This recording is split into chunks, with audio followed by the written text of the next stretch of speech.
and say, welcome to the second hour of Mind Shifters Radio. And today is Thursday, September the 4th, 2025. And we have, Michael, we've got a lot of people just popping in really quickly here. Joan is with us. Well, Peter Streno was with us just a second ago. Hey. Where he just went. We lost Peter. Oh, there he is. He's there. There he is. Hey. Hey, Peter, Terry, Carrie, and Joan. Glad you made it. It was nice to see you last night in the meeting.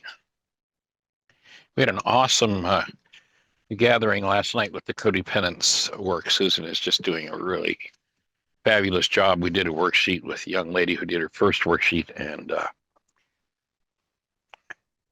literally went from a level 10 around an issue that had been in her life for 40 years. She went from a level 10 to a 2 in her first worksheet. It was just, awesome. So anyway, how's everybody be? What's exciting in your world? What do you have to share with us? Seeing as how we have the Swedish contingent in, let's check in with Peter and see how his world's going. If there's anything exciting for you to report. You sounded like you had more to share the other day, Peter, than we had time for, and so glad you're back. Yes, and I'm glad to be back. And what's exciting in my life? Well, life is exciting. It is, isn't it? It is. And I would love to be part of that. Joan texted me and said, well, I want to ask you if I was going to join for that, like you said, mentioned yesterday. The codependence? But it's between 1 and 3 a.m. So yeah, that's a little much. It's not really working out for me then, but I would love to join. It sounds really fabulous, and I would love to join.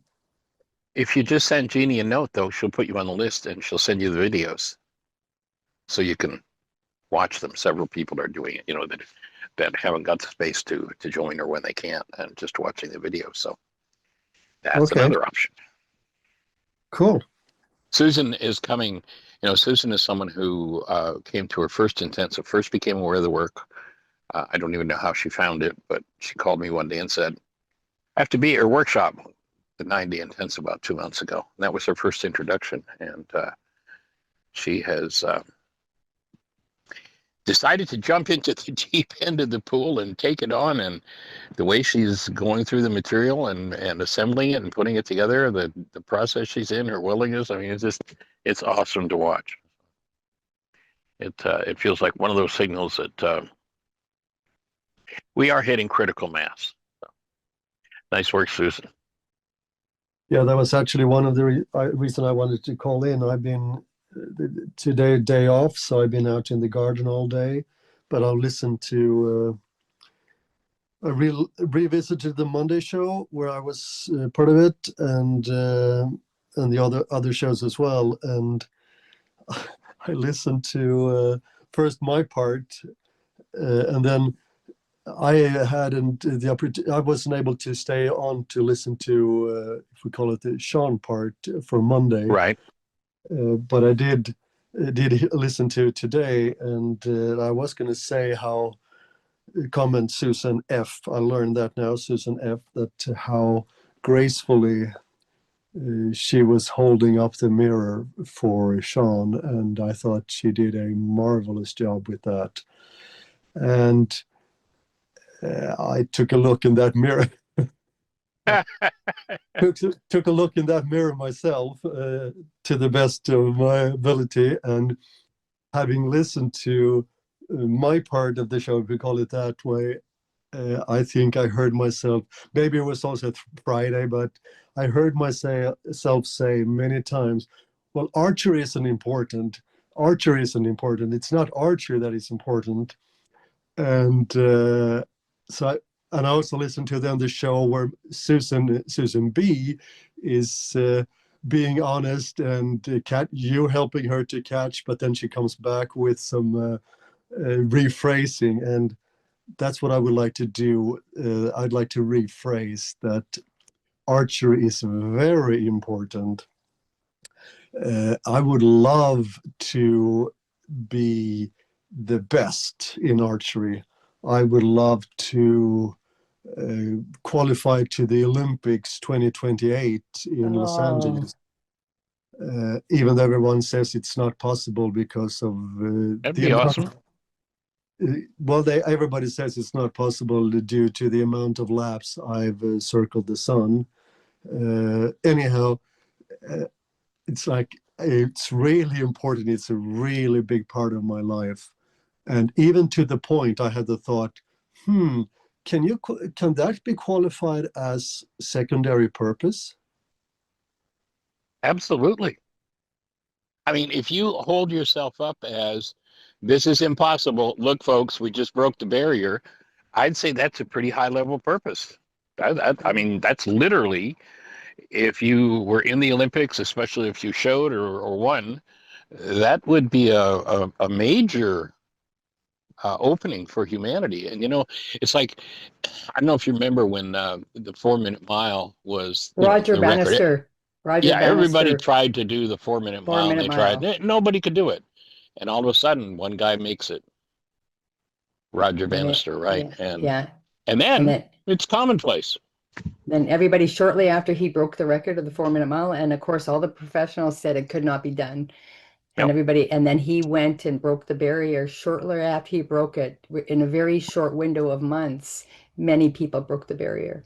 So what if, Peter, you are the target? I just want to say the archery is you, and this is what you've created for your life script, to come home to yourself through the process of archery and to know your wholeness and your completeness. And what a bang. Wouldn't that be just, oh, I'm getting chills, that you would go forward and break the entire construct around archery by they're saying that rotations around the sun, and you go into the Olympics and become your divinity in something you love so dearly. Oh my gosh, I'm just getting chills.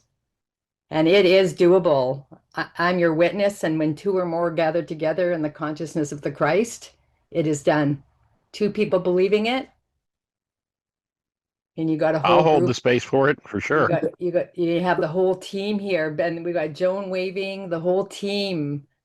And there is nothing that cannot be done because this is your creation. This is solely your creation, and you've hired us as the cast and characters to come in to support you to deliver on your destiny. Well, that was big words, but you said two or more. Good, because I wasn't counting myself in that, believing it. But no, there were two or more, so good. Yeah. Yeah, Go for it. I would Now, love. once you select that as a purpose, then what's going to happen is life is going to bring every circumstance needed to resonate whatever is in you that would inhibit you from fulfilling that purpose. And when it comes up, and that's, I mean, literally every minute thought about aging or all the programming in our culture about weakness and eyesight and strength and all that stuff, every niggle of a negative thought is going to surface. And I just invite you to keep on your toes and process it out and process it out and process it out. And you'll end up there stronger than anybody in the field. From your mouth to God's ear. Yes. And we'll There stand you back go. and watch you, and there you'll be outstanding in your field. Well, I've been this. I mean, I met you last year, so archery has been a very big part of my life for the last 4 or 5 years. It's the difference today was connecting that loop for me. That could be the secondary purpose, and the Mm-hmm.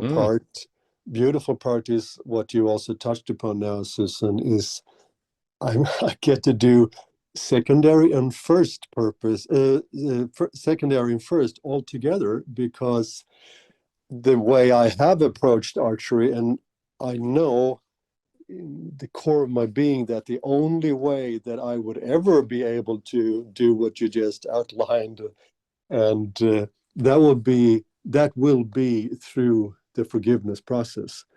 There will be no other way to get it. That will be the process to get there, to shebag everything that's in the way in my system for that. That I know, and I just will see if I get there. But yes, Yeah. I agree. And Peter, I see that your partner Joan is on the call too. And so I bet Joan would gladly chime in and say, yes, I'll join in that mind energy as well.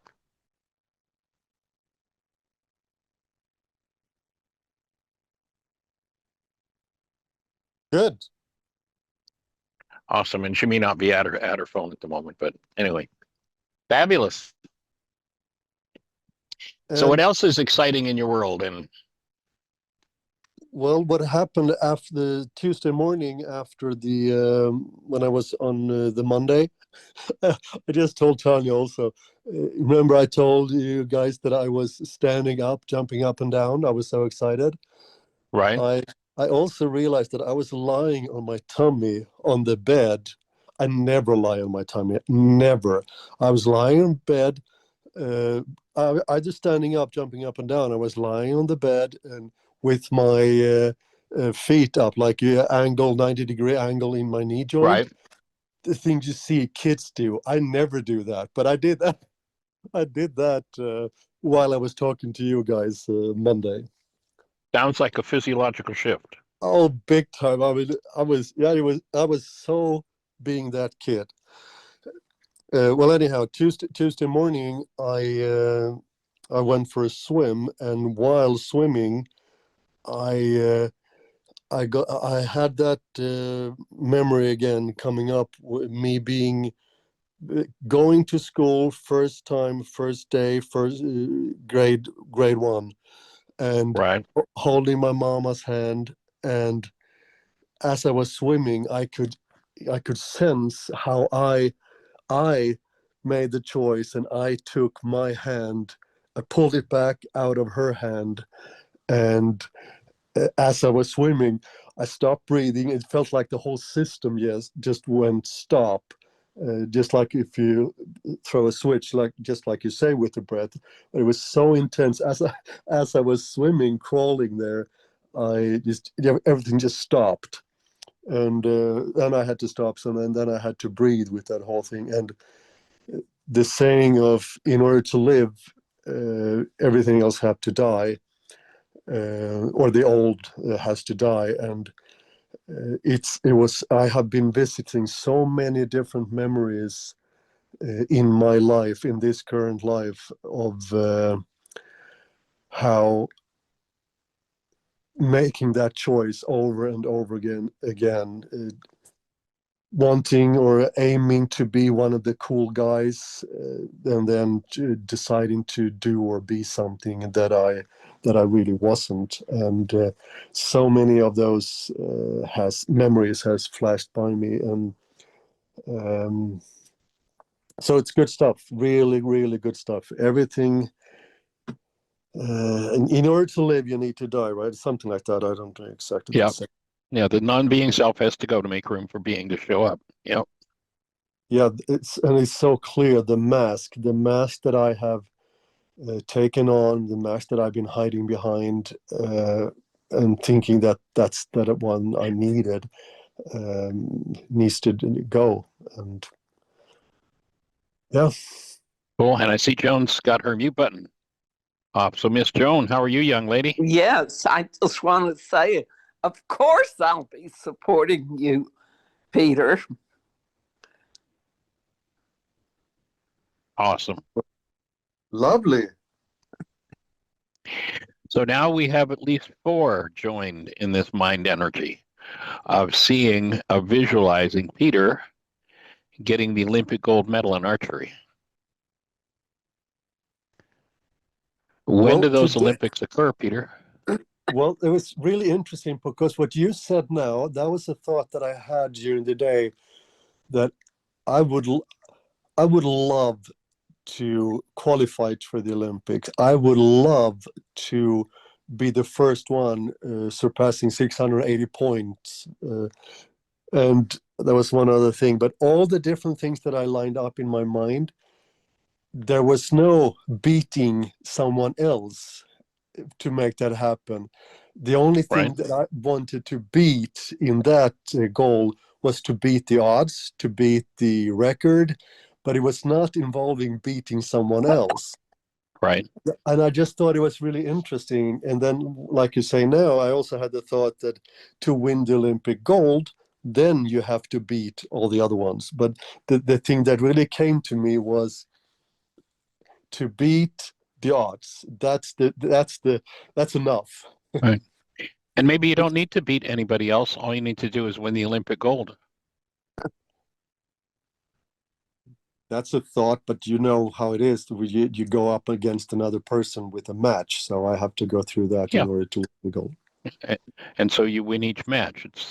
It's about you doing your best, and you win each match. Yeah, And you won because you played, and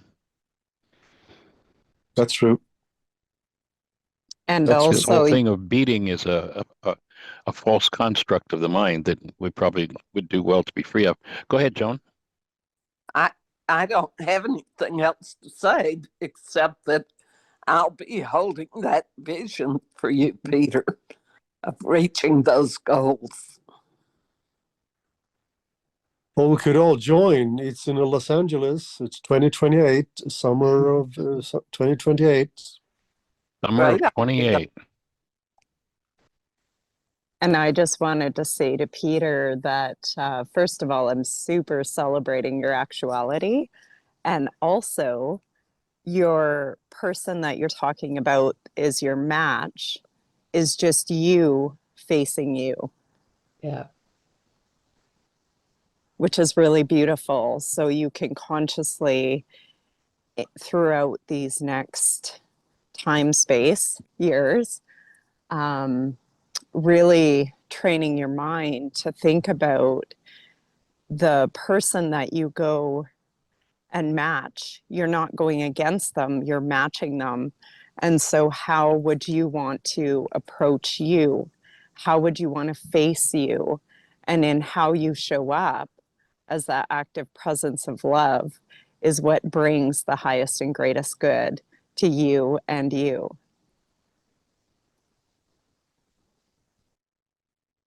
And then just to add to what Andrea said, so you know what I'm seeing in my mind's eye? It's like you're going to pick up and bring whole. I don't know if we could, I'm seeing this. I've got a piece of paper where it's showing fractured pieces of pie.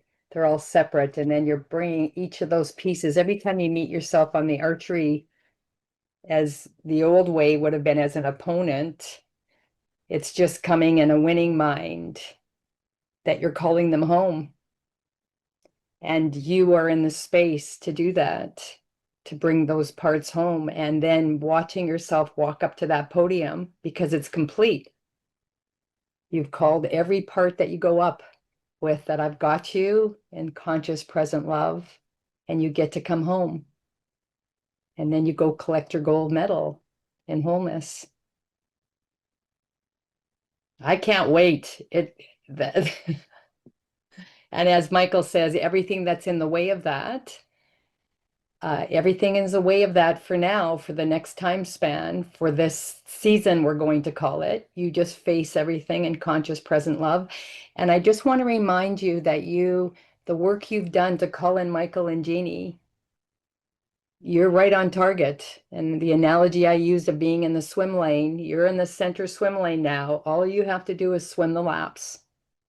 You've got all the tools in your tool belt, all of the tools, including the forgiveness worksheet and everything else, and you've got everybody here to walk you home. And I've got on my calendar for July the 30th, which is the closing ceremonies of the Olympics in 2028, Peter Sterno, gold medal in archery. It's on my calendar, Yeah. Peter. So I love it. Oh my God, I can feel it. That's a potentiality in the field. And we're in a relational field. I just want to land this in for you, Peter, because you're in a relational field. All potentiality exists in that field. And you're taking your awareness and your mind and you're aligning your mind energy like an arrow going right Right. to the target of the energetic frequency where you collapse potentiality into reality, into form. And the only thing in the way between you and that gold medal is your mind. So holding the space for July 28th. All That the this whole old, community gets to celebrate your gold medal with you. all the old generalia needs to die off, There you go. That's all it right? takes. A little forgiveness and every bit of strength and intelligence and accuracy and physiological integrity you've ever had are yours on a whole new level. Well, I'm laughing and blushing at the same time, and it's big words. I previous to today, I actually had the interview after the Olympics, and this particular interviewer, he asked, "Well, weren't you afraid?" And my reply was, "No, I have nothing of that in my store." And you'll notice, I don't know if you looked That's in like, the, go ahead. yeah, that's like the dream of all dreams. Because, like I said so many times now with the archery, and I go to the competition, and there's so much fear being brought up in me, and and we talked about that some Next layer healing. So Terry, I don't know if you looked in the chat room, but Terry wrote in the chat room, his first thought was, well, when all is shebagged, to say that phrase, that will be like more worth.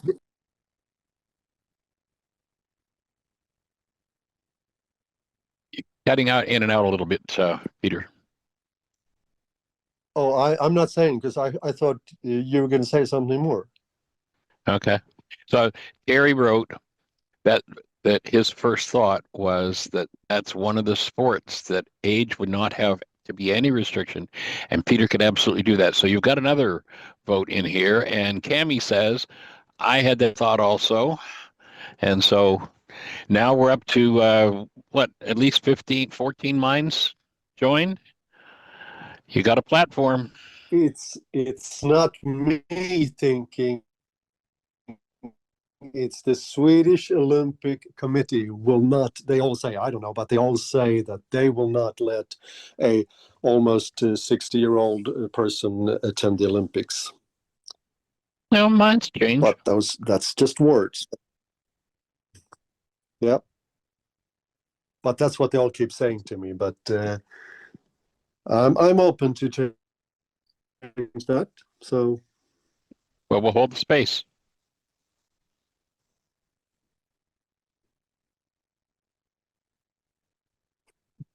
Cool. thank you. And that was one of the things that I wanted to say. Also, having listened to the past 3 shows of Andrea saying the gratitude of the show, the space, the community of love, and I did all that what she said. And now I even have a team for the Olympic gold. So, yay! We're with you. Yay! We are with you. Absolutely. And I feel like this is also, Peter, the reflection of the love that you're embodying, or having awareness around of that you really are. This is your creation, your reflection of just how much you're living in the love of who you are. Nice contribution. Nice thought. Yes, I thank you, and that was one of the really cool parts today when I made that connection, that with the archer I get to do both secondary and primary purpose all in one. So what a blessing. Well, you know, in the, and I don't think you were on the show the other day when I brought this up, but another piece of the puzzle came in for me in a still point breathing session just a few days ago. And that was, you know, for decades, I've taught the primary purpose is to develop a viable conscious spiritual body, to solidify our awareness of ourselves as beings created from active present love. And the piece that came in the other day, and it ties in with exactly what you're saying about fulfilling both your primary and secondary, is that another part of the primary purpose is, once having solidified that spiritual body, then to clean up and incarnate in a form that will carry that eternal being, you, through eternity.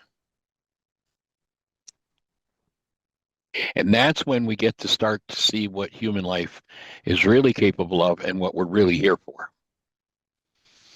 Because most people are, you know, there's a story about a drunk who's out in a parking lot under a lamppost, and he's looking around, and a guy walks along and he says to the drunk, "Hey buddy, what's happening?" He says, "Oh, I lost my keys." And the guy says, "Well, let me see if I can help you find them." And he looks and he looks and he looks and he looks.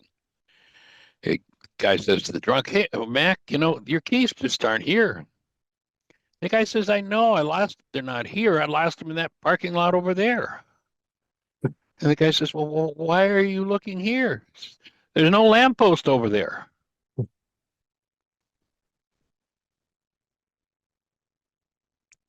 We've been looking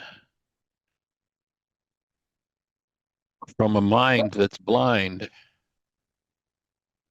for something that's not here yet. And we need to arrive in physiology. That's part of our primary purpose, I would offer. Wow.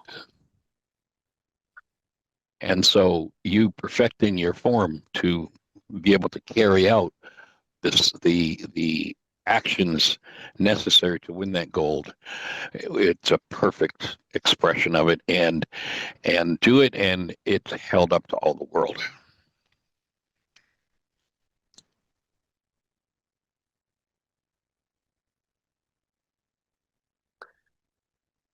Good. I share the forgiveness process when I do that Victor interview, 2028. All right. Cool. Well, any other thoughts for you, sir? I'm complete. All right. Awesome. Glad you're here. Thank you, and thank you. Honored and delighted. Carrie, you have a thought Thank for us, you. young lady. So, Peter, I want to support you.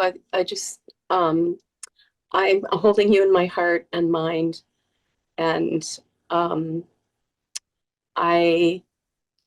feeling very emotional about.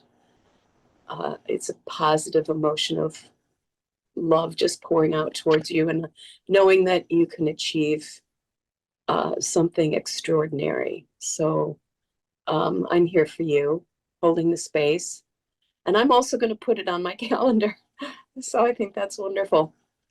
And Michael, I wanted to know if we could just take a few minutes to address something that I've been working on for a couple of years. Well, probably about 3 or 4 years. Absolutely. And there's a name for it. It's called eco grief. Yes. And like 3 years before I retired, I was the executive director of a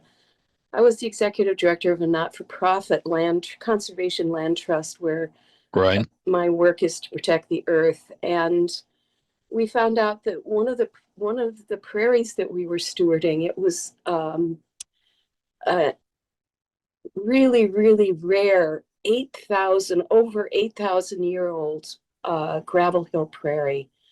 Extremely rare in the state. We're called the Prairie State here in Illinois, but Right. there's hardly any left.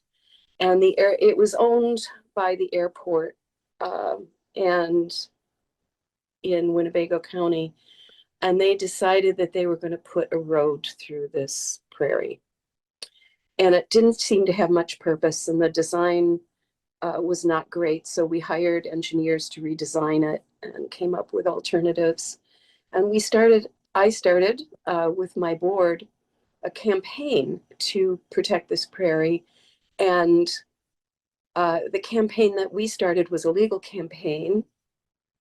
And then we worked with other groups. We got this huge grassroots movement, Save Balboa Prairie. We had press from all over the world. We were in National Geographic.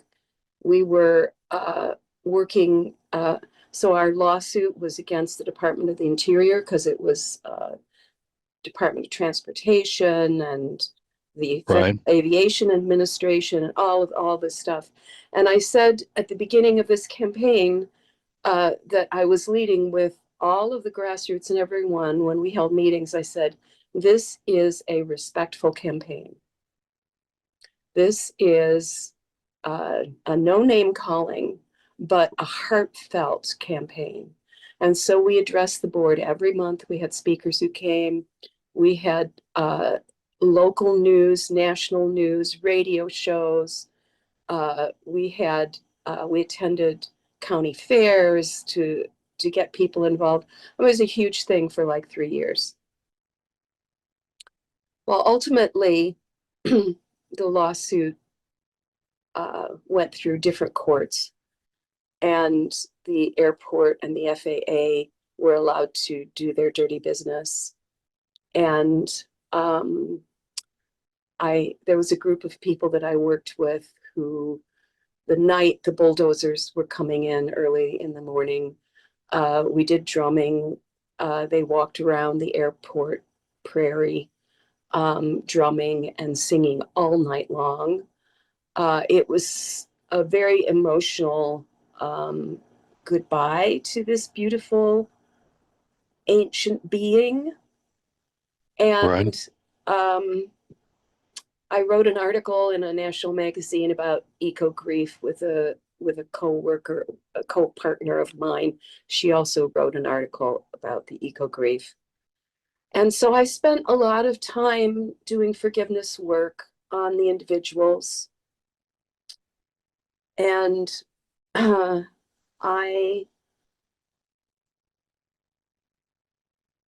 now am getting triggered by, like I read an article in the paper the other day about this guy who was working to look at the life of trees and how old they were, and he did borings of these trees. And this one tree he went to out west somewhere, and it's hidden now. The stump is hidden, so people don't go there, and he couldn't take a coring because it was so tough, so he cut the tree down. And then he found it was over 1,500 years old. It was the oldest tree, and he had cut it down. And it came back to me, this eco grief. I don't know if anybody's heard of Joanna Macy, who's now just passed away, but she's written many books about this kind of thing. And I did some work with her on over Zoom webinars and things about this. And I feel that I thought, oh, I've cleared all this with people. And I haven't, because the thought that came up was, what is the matter with us? Me included. And how can this be a mirror for me? That's my question that I'm looking for help with. How can this be a mirror for me in my life that still brings up this grief over this divine being that we reside on, this Gaia, this lovely earth, that really, and my husband and I, we create all these things. Our whole backyard is a big, beautiful prairie. We have habitat for all kinds of creatures. And we have a beautiful front garden, and we grow food, and I don't know what, it's like I thought I had gotten rid of the grief, and then bang, it came up in my face a couple of days ago. So I'm looking for some help here. Yeah. Well, we're here, number one, to hold the space, and number two, I would love to support you in doing another article on eco-grief, pointing out that there's no such thing as eco-grief. That the idea of eco-grief is a projection of a mind with unresolved grief. So my offering would be that, and you'll probably notice that throughout your life, you've had different places where grief has been your experience. So my offering would be that neither you nor anyone else has a thing called eco-grief, but you have grief. And because that's such a big issue, and I'm in agreement with you, that's an easy place for you to put your grief. But each person who has this belief that they have eco-grief, on an unconscious level, I would offer, are contributors to the events happening that they say cause the grief, i.e. they've attached their own unresolved grief and loss to the losses in the external world because they haven't resolved and brought love to the losses in their own personal process. So my offering would be, I would love to, because I think it will make a giant leap in the effectiveness of everybody's efforts to bring forward true respect for the environment and the creatures in the earth.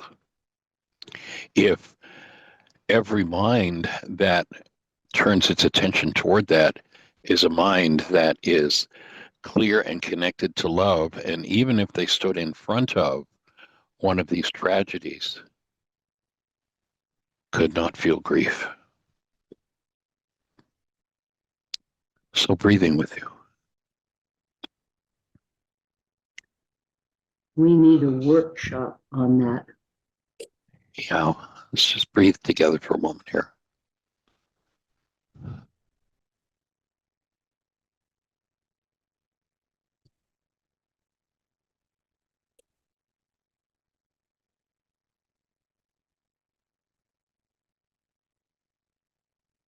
I'm thinking that if I go back to my original article and read what I wrote, that I can probably take all of the things that I wrote and reframe them.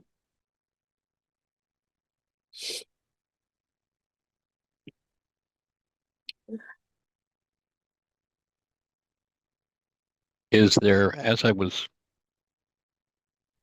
sharing what my thoughts were, and I could see that shift in energy that occurred for you, is there a specific memory that came up for you that you're in touch with that accompanied that deep emotional opening?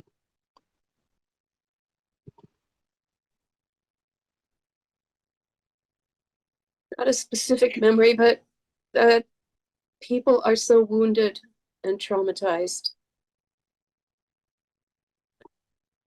that they don't value, honor, and respect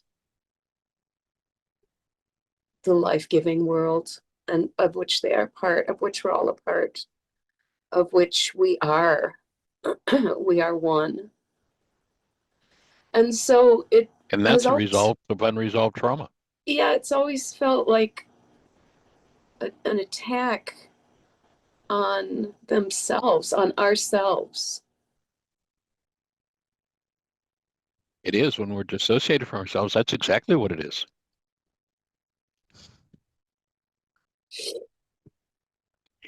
I think we could, everywhere that we project grief, you look at the insanity that's going on in the world today. I just posted a couple of things this morning about, here are these wind projects happening, and there are people who are, earning a livelihood. There are places where communities are collapsing, and because of ecologically sound planning, jobs are being created and such, and a certain political movement has just squashed those jobs and eradicated those projects that have had millions of dollars spent on them already. And so we could say, well, there's political grief, and then of course there's the abuse of, this whole thing of the abuse of children. We could say there's abuse of children grief, and there's, financial grief, but there are none of those things. They're all ways that we dissociate from what we individually and collectively need to deal with in ourselves. And it's when we can individually and collectively deal with that in ourselves that we can then individually and collectively truly bring the healing force of active present love to those situations. The monumental presence of active love that it's going to take to resolve the permission to rage that's been given in our culture politically in the last few years. It's giant. And who's doing it?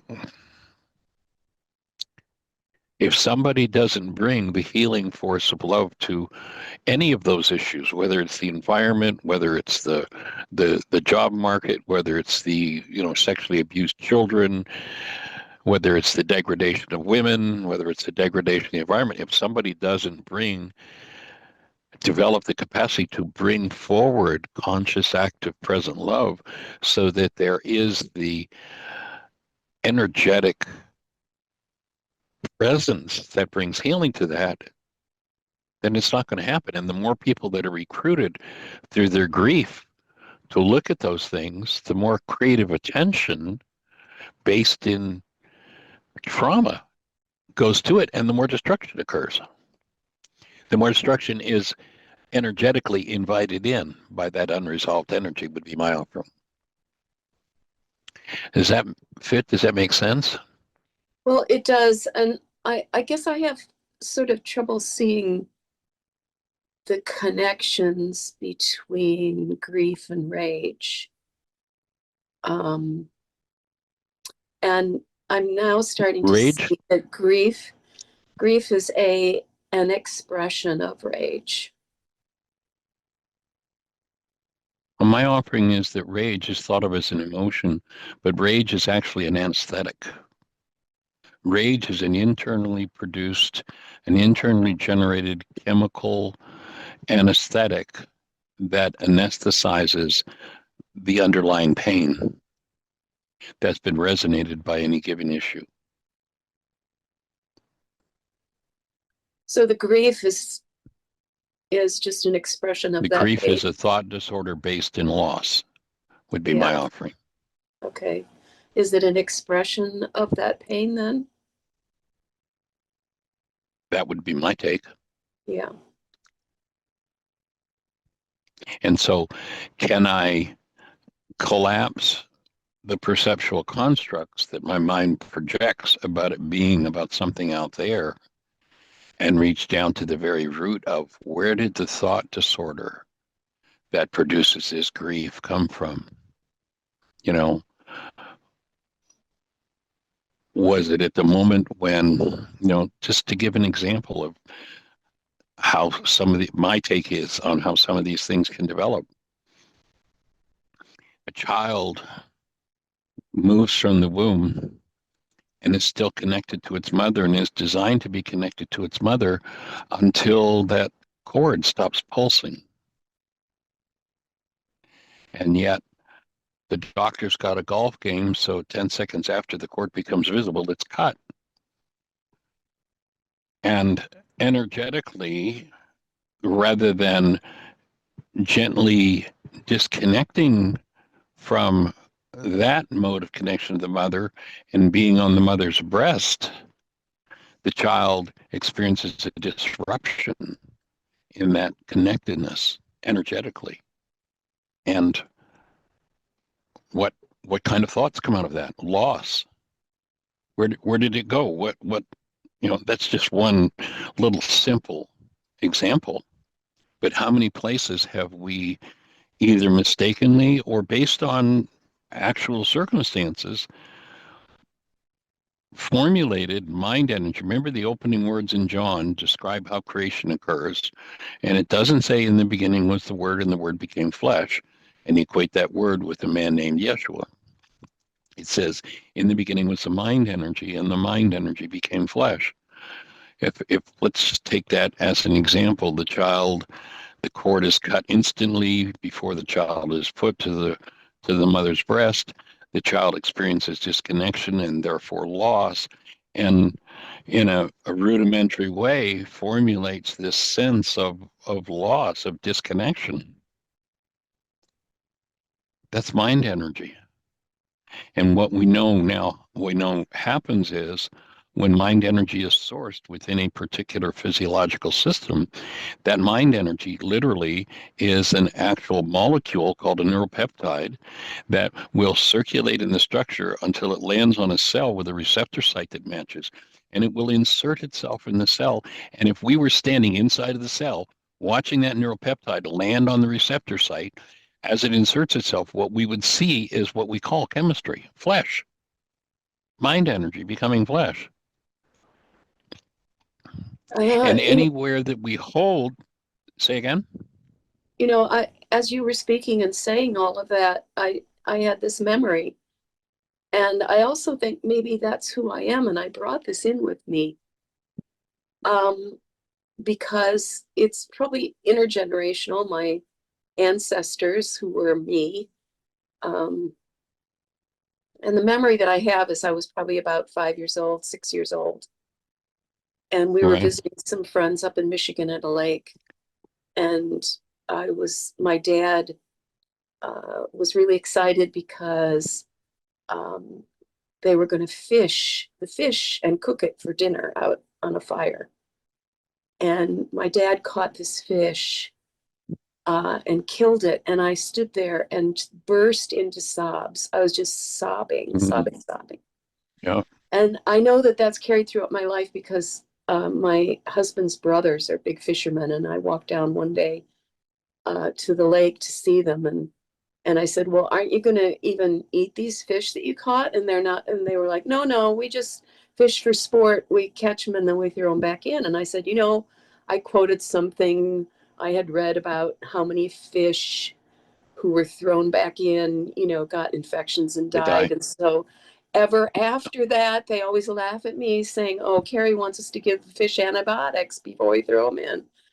And so, I wasn't ashamed of that. I was like, yeah, let's do that, but I'm with you.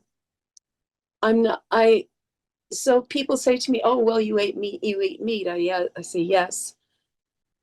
I don't do the killing. I can't handle the killing, but I honor the life of the animal, and I only eat humanely raised meat that's organic and comes from small farms. And, I don't know, that's how I justify it to myself. And I eat fish too. So the killing was the trigger, I think. The killing. So in that moment, as you watch your dad doing that, what was the goal you held for your dad? If you could have said something to Dad at that point that would have changed, knowing what was coming before he did that, what would you have said to him?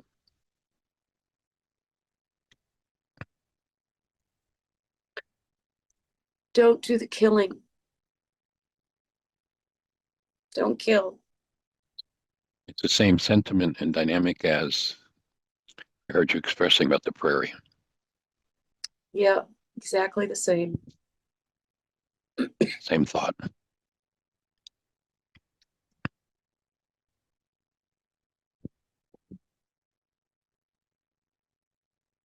So I think you just touched into one of the pieces of the root of your grief.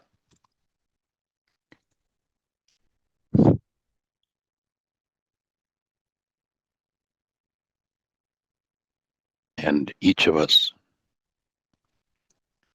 individually and collectively, are going to have to do that level of work if we're going to, it's like, my take is, we came into pretty much a non-human world.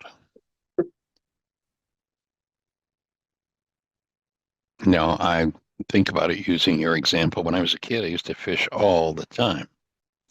You couldn't get me to put a hook in a fish's mouth today for love nor money. I was unconscious. I didn't know any better. I didn't understand what I was doing. I was not humanly, and you could put that in the frame of humanely aware at that time. And so we came into that. And it's going to take time to transform 7 billion people into humane beings. And the only way that's going to happen is one being at a time. And each one that does that piece of work, and you might sit and do a few worksheets around that memory with Dad. Each one who does that and brings new levels of humaneness, human beingness into this form, then we can, en masse, incarnate on the earth as human beings.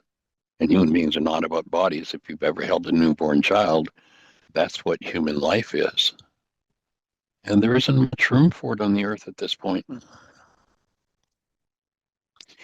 But if I get caught in the fact that there's not much room, then I become part of the cycle of the problem until I go in and do the personal work, and then recognizing what is the master solvent to the inhumane energetic patterns in our earth, in our population.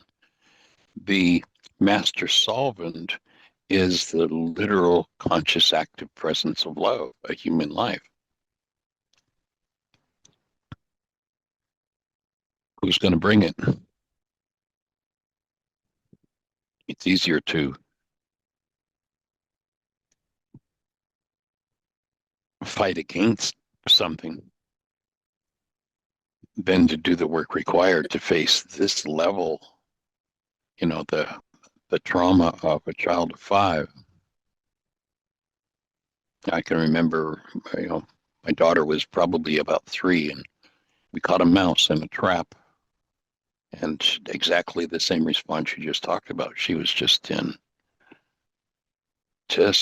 tears and trauma over killing the mouse.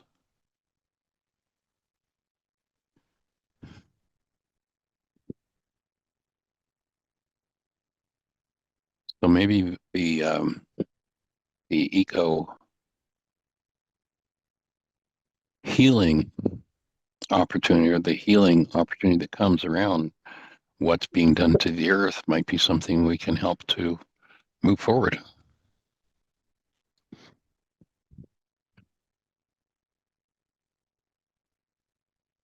So that rather than dealing with projections, we bring the true presence of that humane life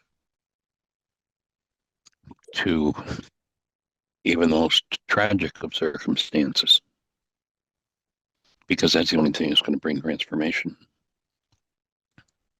Yeah, I feel like I need to throw up and purge a little bit. I don't know.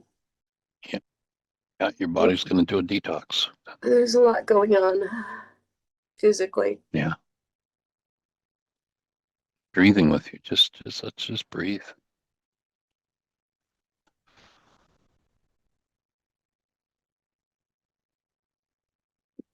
So, I'd like to do some work this afternoon. Do you have a mind shifter for me? Yes.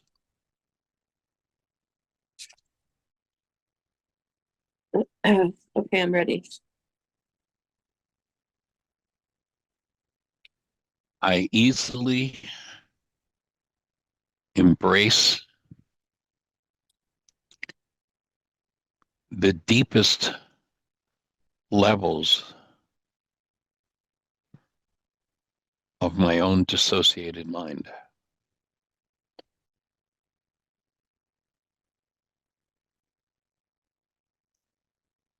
And by so doing, am empowered to bring love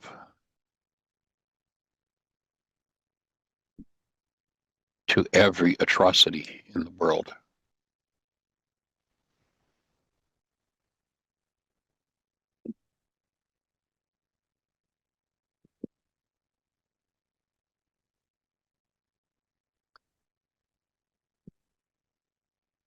I think And this is Jeanie a put a link. okay. This is a 24 Go ahead. hour. This is a 24-hour mind shifter, not a 2-hour mind shifter. Oh, you wanted a 2-hour one. Oh, well, I'll apologize.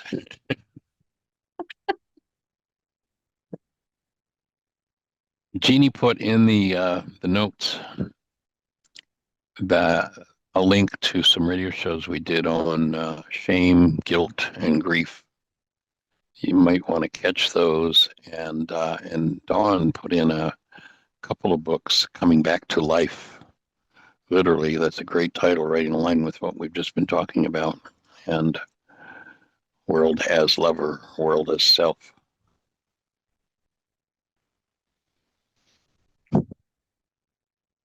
Thank you. What's happening in with your physiology at the moment? um, my heart is constricted. My heart and throat area Okay, is constricted. so joining you and just gently relaxing your jaw and letting your throat open where it wants to close and shut down what wants to surface and wants to detox.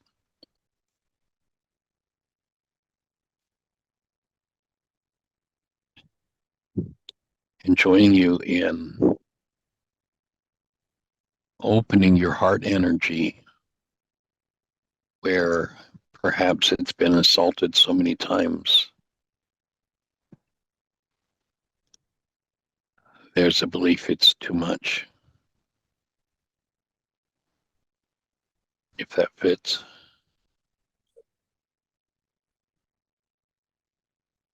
It does feel overwhelming. Yes.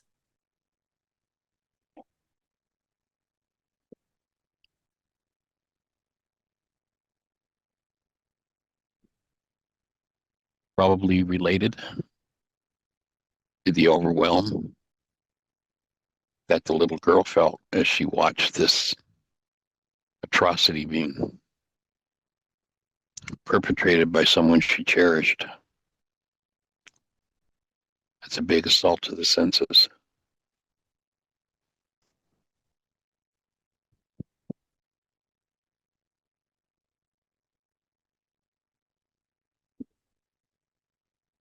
So I join you in being able to approach life with an open heart just the same.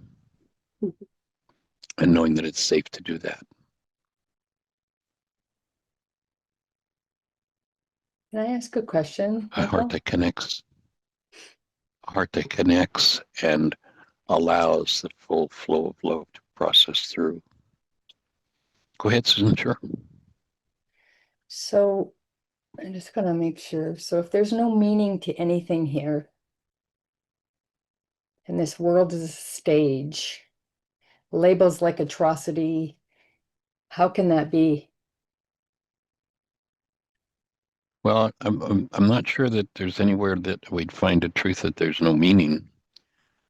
I think, if you're referring from the Course of Miracles, what the Course is saying is that we've given these meanings, and if they are inferior to what the Creator holds as true, then we've got work to do. That would be my offering. Yeah, and if love is all there is, right? So love is the only truth here. It's absolute, and there's no opposition to it. That's the truth of God. And I believe that to be true. And we're in this illusory world that only thing we see is our own meaning making. How could those terms you just said exist in the truth of God? Well, I think you have to distinguish what world we're talking about.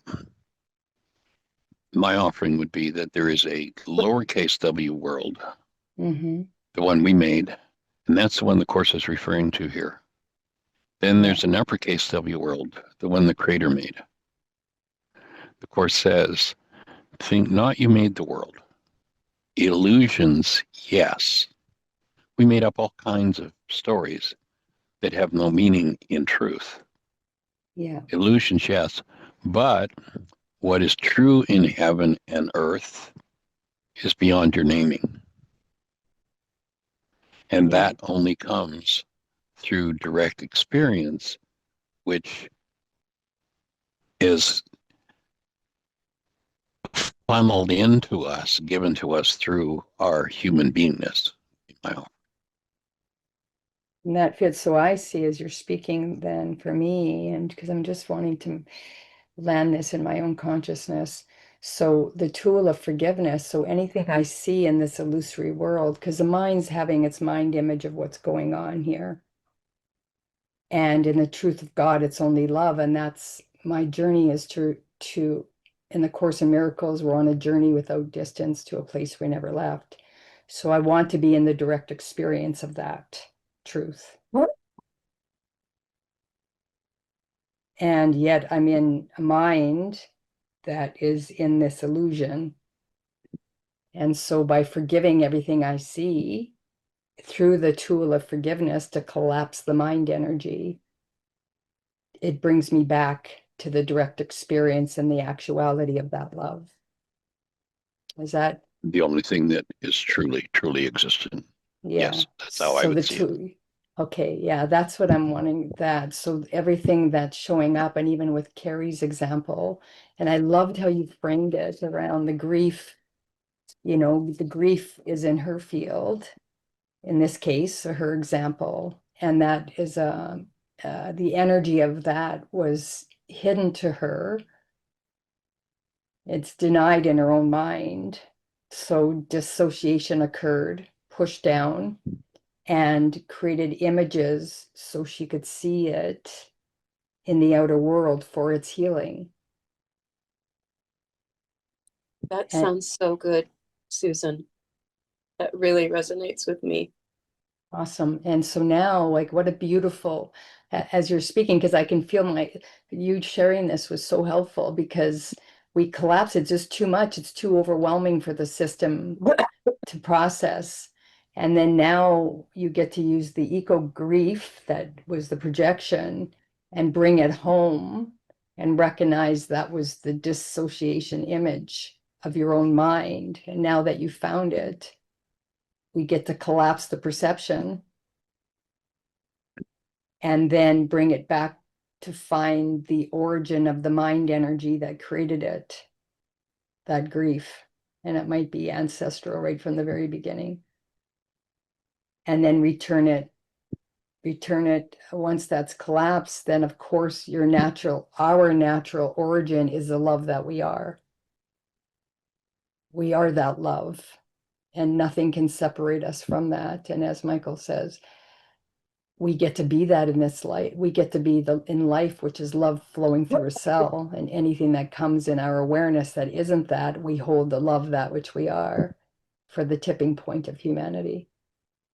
So, okay, I had to just say that out loud for my own processing. So thanks for receiving that, Michael, and let me work through that. Yeah.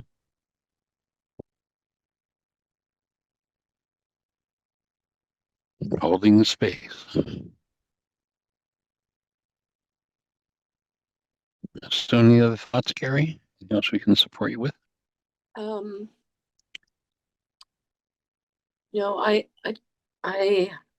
going to work on this a while and then come back and share maybe my journey on this later at a Please later do.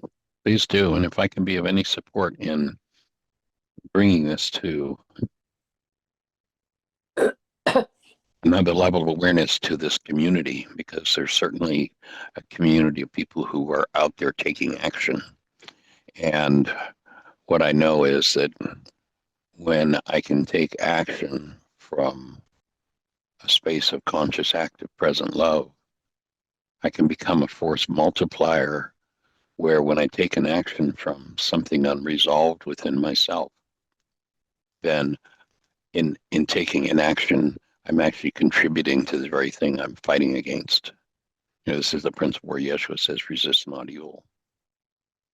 So if I can be of any support in that regard, I think that would be, if we could transform this in the activist eco community, bring this level of forgiveness, this level of awareness, that would be huge in terms of its impact on a planetary scale, because these are movers and shakers that are doing something, not sitting on their butts.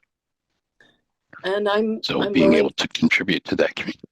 yeah, to write on this for sure, and explore this through